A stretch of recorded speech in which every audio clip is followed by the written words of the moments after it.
movement of the 10 tribes of Israel. Today we are going to discuss the Ephraimite criteria. That is, how can we be certain that a nation is descended from Israel? As you know, our movement says that the 10 tribes of Israel became lost. They lost their identity, they lost consciousness and awareness of who they were descended from, and they moved in stages, in different groups of people from the east to the west. They eventually converged in Western Europe, and their descendants are now to be found amongst Western peoples. That is, the peoples of Scandinavia, of places like Holland, France, Switzerland, the British Isles, including Ireland, and the offshoots, North America, Canada and USA, Australia and New Zealand. We have proof of this. We have proof that that is where the lost 10 tribes are to be found today. That is where the descendants of the lost 10 tribes of Israel are to be found.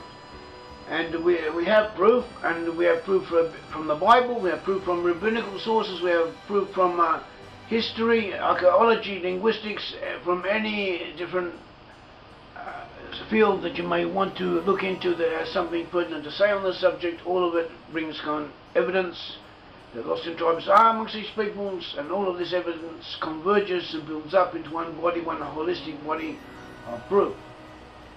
So we have proven it, but in our proofs we sometimes come across indications that the lost 10 tribes are also amongst other peoples. Different proofs that apply to one area also apply to another, and so the question comes up: how do we decide? How do we decide where these proofs are applicable? In other words, if we know that the lost 10 tribes were in a certain area, but they moved out, so how do we know that they all moved out and some stayed behind? So we can use demographic studies, we can use historical evidence, but how can we be sure as to where the lost 10 tribes are? How can we be sure that none of the Israelites stayed behind, or that none of them are to be found in places where they once were? Because the Israelites, in their peregrinations, in their movements from one place to another, they moved through a lot of countries, they moved through a lot of areas. And how do we know that the lost 10 tribes did not remain behind as well as going onwards? In other words, how do we know that they all moved from one place to another and instead of leaving a good portion of their people where they were and sending some forward? So we have what we call Ephraimite criteria, and these criteria are what we apply to different nations, showing that the said nations belong to the tribes of Israel or do not belong to them, according to how they fit the criteria that we have chosen. These criteria are what we find in the Bible or in other related sources. They are connected, and also the criteria, as well as having applications on the national level, they also have applications also put on as concerning individuals, as we shall see. And for the criteria, one of the criteria is blessings. It was prophesied that the lost tribes of Israel, that they would be blessed, that they would exemplify the blessings that were promised to the forefathers. It was promised that the tribes of Israel in their places of exile would rule over other peoples. It says a multitude of nations is how it's translated in Genesis 27:29, also 48:19, and Malach HaGoyim in Hebrew, which actually means rule over the nations or bring other nations to fruition. As we have explained, see the relevant article on our website.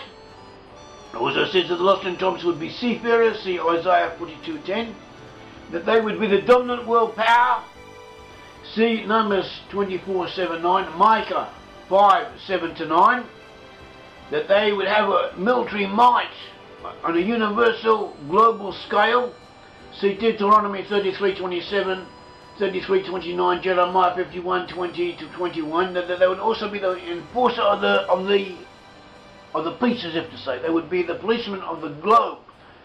They would rectify injustices and help civilize other nations. They would be termed the battle axe of the Almighty. See Jeremiah 51:20, also Zechariah 10:7. It also says that the tribes of Israel, Joseph, that is to say, headed by Joseph, would defeat Edom. See Abijah 1:18, also Ezekiel 25:14, and other portions in the Bible. And Edom we identify with Germany, the forces of Germany and Central Europe and European powers in general. But also we are told that the tribes of Israel would number hundreds of millions, that they'll be extremely numerous. See Genesis 15:5, 22:7, 24:60, 32:12, Numbers 23:10, Isaiah 10:22, 24:16, Hosea 1-10, that they would possess agricultural plenty, Genesis 27:28, 49:25, Deuteronomy 33:13-16, Hosea 2-8.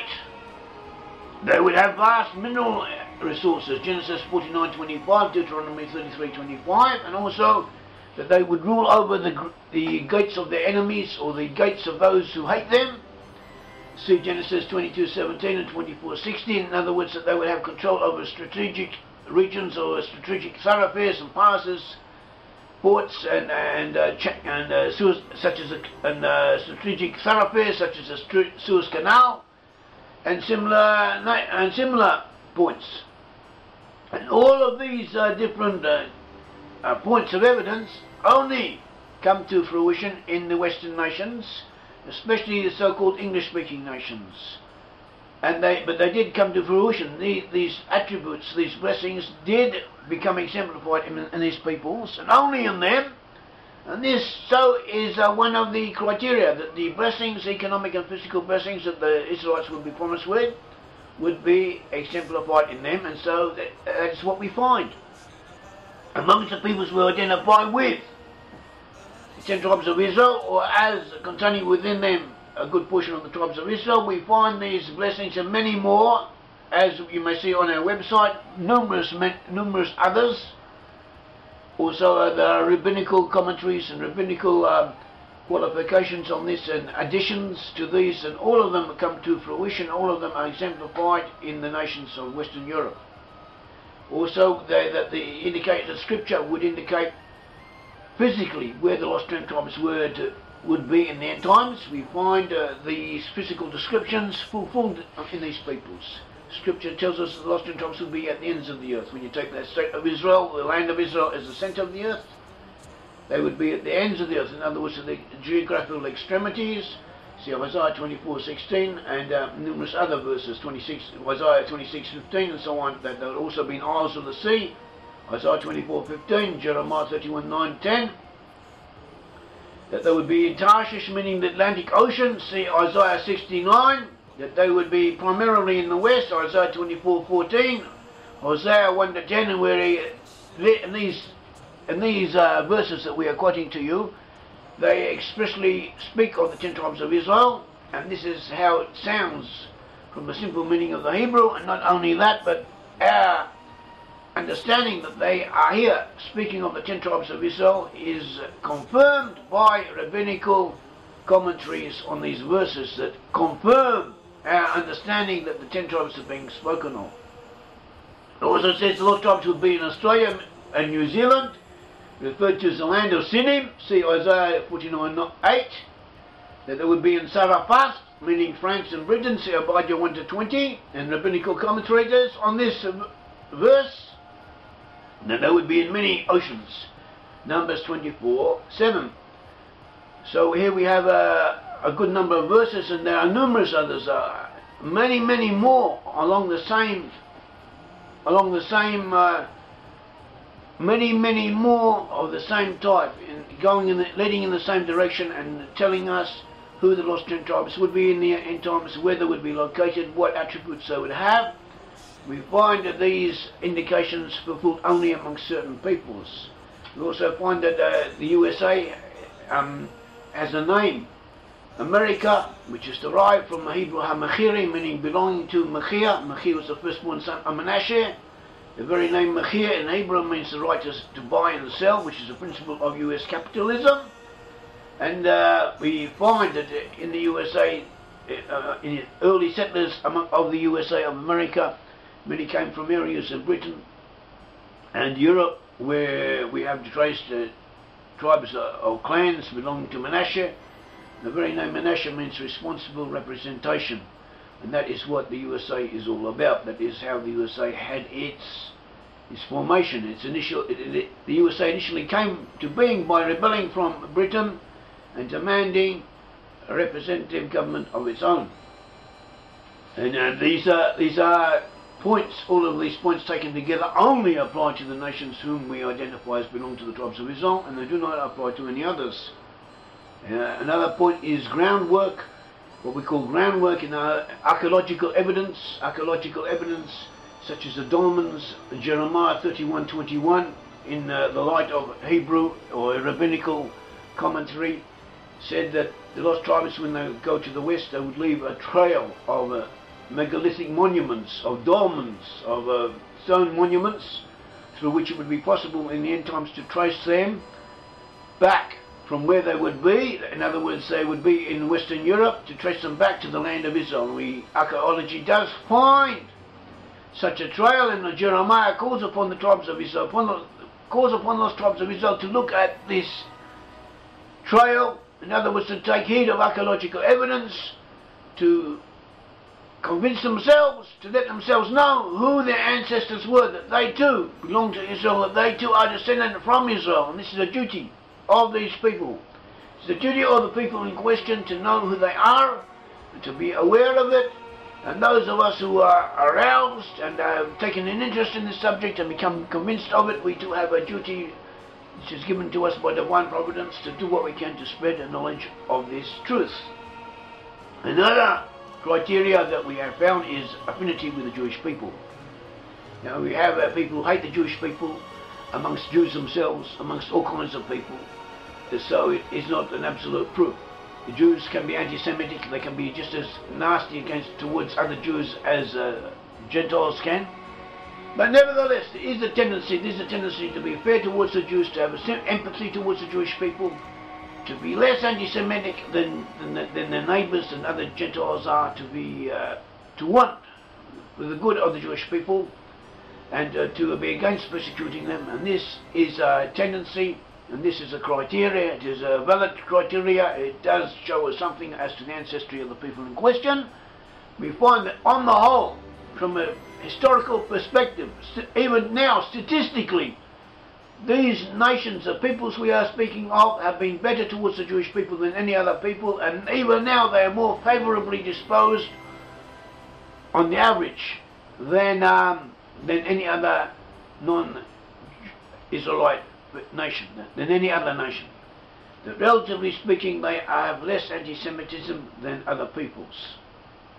Another point that we find, that they would have originality, have the qualities of innovation and intellect. Not saying that all of them are going to be Nobel Prize winners or great intellects, because they aren't. They aren't that way. They haven't got the interest. But amongst them, there is the quality of some intellectual wisdom and innovation, and the ability to innovate things and to discover things and to learn things in an original way. And this is also shared by other peoples, but they have somewhat of an edge over others, and this was an indication of Israelite descent, as we find in Deuteronomy 4:6. Another point is that they should be brave, that they should be great soldiers, and the other peoples of the earth should take heed of them and be aware of them. So we also find this amongst non-Israelite nations, but we don't find it amongst everyone. So what we are looking for is a group of qualifications that taken together as a whole identify the peoples. As I said, we have to take all of the qualifications that we speak of, all of them that we enumerate, and have to be applicable. All of them have to be applicable to the one subject. You can't just take one and isolate it and say that this quality is shared by other peoples, and it cannot be an indication of Israelite ancestry, because this is not fair. This is not what we are speaking of about. We're not saying that everyone who is brave is of Israelite descent. We are saying that Israelites are brave, that they do have military qualities, as it says in Deuteronomy 33:29, when the sword shall be your point of pride in the Hebrew, and this would be a qualifying or a characteristic. This would be a characteristic that they would be marked for, and indeed they have been historically. We also say that Another characteristic is the doing of social justice and empathy for the downtrodden and for helping others. And that Abraham was blessed that he should become a great and mighty nation in order that his descendants might do justice and judgment. See Genesis 18:19. In order that his descendants should do justice and judgment, Abraham was blessed. The blessing was in order that they should do this. So they have fulfilled this blessing. They have been a light to the nations. They have helped other people. They have been a policeman of the globe. And on the whole, in their own way, they have enforced justice and judgment through their activities. Another point that we consider a characteristic of Israel is that historically amongst them there have been groups who have identified themselves as Israelites. I'm not saying that all of them identify themselves as Israelites, but there have been groups amongst them that have done so. The USA had its own Israelite identifying groups, the early Puritans, such as the Founding Fathers, the Mormons, who created a state in the USA, and numerous others have identified themselves in some way or other with the Israelite nation.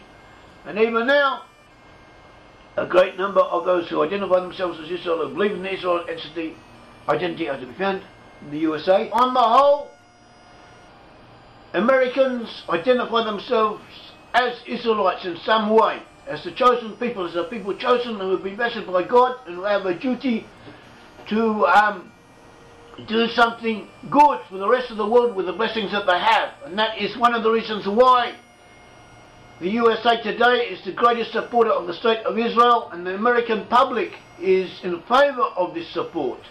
The American public is even more enthusiastic about supporting the State of Israel than the official establishment. And this, too, is an indication of Israelite ancestry. We are, amongst the British in the past, we had the Puritans, we had other peoples, we had numerous different groups who here and there believe that they descend from Israelite tribes. And this belief still pervades itself. This belief is still pervasive. It is still found throughout the British public. Even though it is unpopular and officially it is not countenanced, it does exist. There isn't a strong undercurrent of some type of unconscious identification with Israelites, and this is especially prominent or noticeable amongst those who believe in the Bible. In Ireland we find Irish legend and tradition full of references or hints as to some type of belief in Israelite ancestry, even though for religious reasons they were against saying so expressly. This is a definite phenomenon that was there, that did exist. The Finns of Finland also believed that they descend from the tribes of Israel, as all the early histories of Finland mention this. Denmark, Sweden and Norway also had historians, early historians and writers who believed that they too were descended from the tribes of Israel. And in the Holland and amongst the Frisians, and also even in Flanders we find different groups who also believe that they descend from the tribes of Israel. And in France, the Protestant French Huguenots identified with Israel. Amongst the French public in general, there were periods of identification with the Jews, especially amongst intellectuals. And much of French history may even be seen as a struggle between the Hebraic and non-Hebraic elements in the population. So too in Switzerland we had the Calvinists, who in effect they were strongly Hebraic in their orientation, and Calvinists were actually throughout history pro-Jewish and helped Jews in times of persecution. Even though Calvin himself may not have been so inclined, his followers were. And these are all indications of Israelite descent. And what we were saying, that all of these different peoples, they also have a family connection with each other. They are related to each other. So since they are related to each other, what applies to one applies to the other. So this is another criteria, the family connection, that they have to be related to each other, with one point which has been proven to be pertinent to one group. Therefore it also applies to someone else.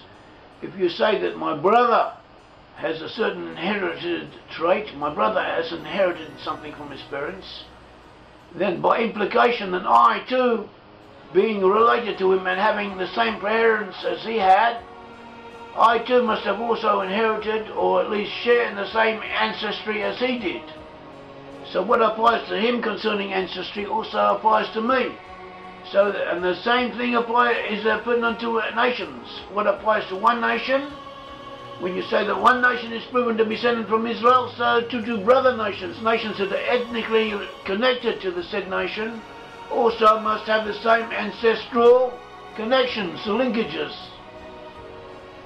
In addition to this, we also have tribal affiliation, that the 10 tribes were destined to settle in groups, so not destined to be scattered around as the Jews were, but to settle in different groups, in cohesive elements, units, and to give expression to their tribal affinities, to their tribal ancestry.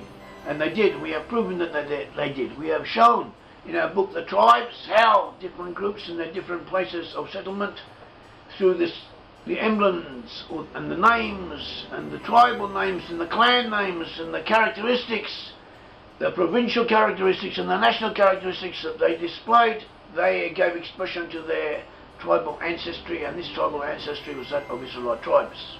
So all of these different criteria taken together can only apply to specific nations, only applied to specific nations, but were in evidence. They did happen, and they are even now to be seen, and they are proof of Israelite ancestry of the said peoples. So, and this is these 10 points, these 10 characteristics that we spoke of. There were blessings, economic and physical blessings, as promised to Israel in Scripture. Number 2, the indications of Scripture.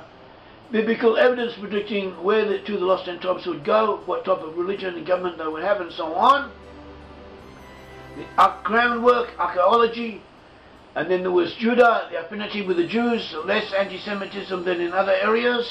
The originality of thought, intellectual honesty, and innovative thought processes, that was another criteria. Proven military qualities and bravery was another criteria. Empathy for others, the doing of social justice, and working for the betterment of the world of all mankind, another criteria. And then we had Israelite self-identification, that some groups amongst them have historically identified themselves as descended from Israelite, and they have had Israelite characteristics. And then we had the family connections, that what applies to one group must apply to another, that the said group must be related ethnically to other groups whom we have spoken of.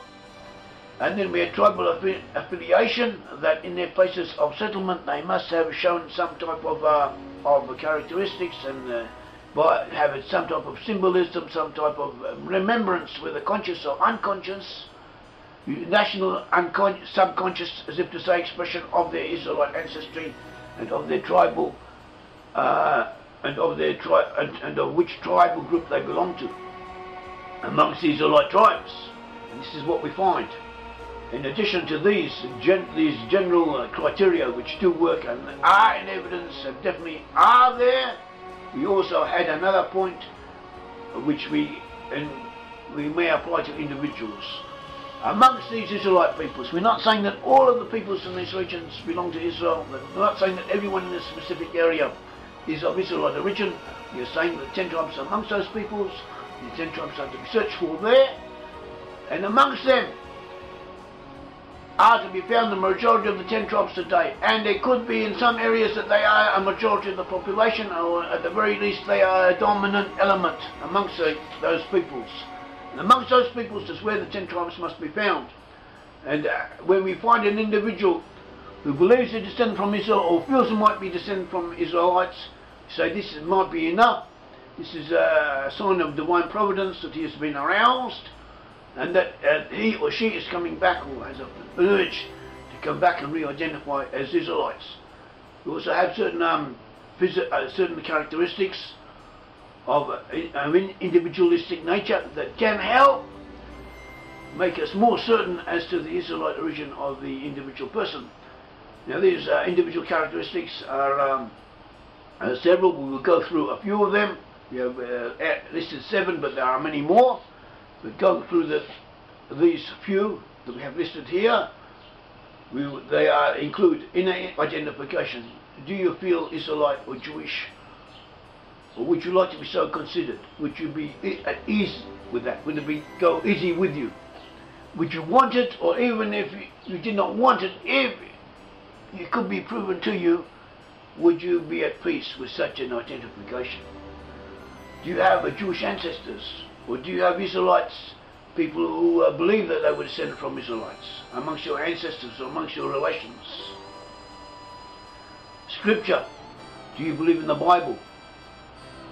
Would you be prepared to keep biblical laws if you were convinced that that is what the Bible expected you to do?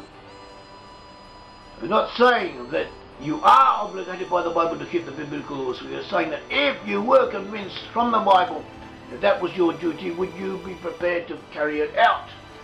How would you feel about that? Your social surroundings. Do you live amongst people of Israelite ancestry according to our criteria, or amongst Jews, or amongst people who may well be Israelites? Do you feel a pull towards such people? Do you usually try and live in groups of that nature? Are you pro-Jewish? Do you identify the state of Israel? Do you and your family, are you less anti-Semitic than other peoples? We're not saying these are absolute criteria. We have found people, we've even found Jews who hate other Jews. So this is not an absolute sign, but it is an indication. And if it exists, if you are philo-Judaic, as if to say you are pro-Jewish on a relative scale, the chances are that you too have a Jewish or Israelite ancestry. Also, certain personality traits such as mercy. Do you feel sympathy for others? Do you believe in social justice? Do you try to take account of the sensitive of others? Do you believe that people should do good to each other? Do you try and do good to others, or at least not do them ill? Do you have altruism? Are you kind? Do you feel that you're kind? Do you feel that everyone should be kind? Are you modest? In other words, modest in do you do good and act towards others? And even though the good policy is the best policy, it is also good for you, as you know, as undoubtedly you have experienced in your own life. But even if it was not so, even if you had to occasion a loss through doing good to other people, would you still be prepared to be good? And the last point is family. Do you or other members of your family fit the same qualities as we mentioned now? It's just a family trait, as if to say. So these are not absolute qualities, but they are indications, and they are worth taking notice of. So we have gone through the general national characteristics of peoples, which define or help us to clarify whether or not a certain nation is descended from the tribes of Israel, or has a good portion of the tribes of Israel amongst it. And we have also gone through the private individual traits that can help an individual in the said nations, or who has come from elsewhere but believes he is of Israelite or Jewish descent.